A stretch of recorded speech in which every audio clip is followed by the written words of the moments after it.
So hello guys, welcome to my video. So andito ako sa Mabalacat bus terminal dito sa Mabalacat, Pampanga, kasi attend ako ng Sunday worship service for Father's Day.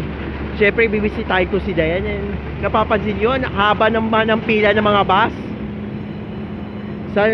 Halos galing pa to ng Olongapo, Pasay, papunta sa mga probinsya, at dito nag-stop over.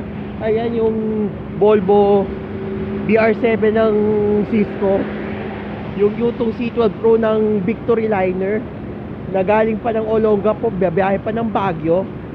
At ito namang Yutong Surot ng Pangasinan Solid North na papunta pa ng Pangasinan. Nakapila sila, nag-aabang para sa slot.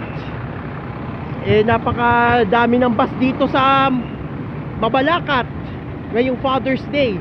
Father's Day na Father's Day, mas marami pa ang bus kaysa sa tao.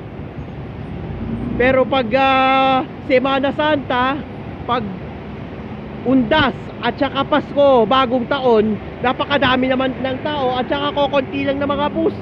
Ayan o, isa-isa nang umaalis yung mga bus. Papunta na yan ng Norte, papunta na yan ng Tarlac, yung isa pang bus papunta ng Maynila. Ayan, yung Hyundai Universe Space Luxury ng Victory Liner, biyahe pa ng Caloocan yan. I don't know kung saan galing. Ito naman, papunta pa to ng Dagupan. Ayun, buti nakahanap pa ng slot. Ito, papalis na to. So, dito ako sa daong.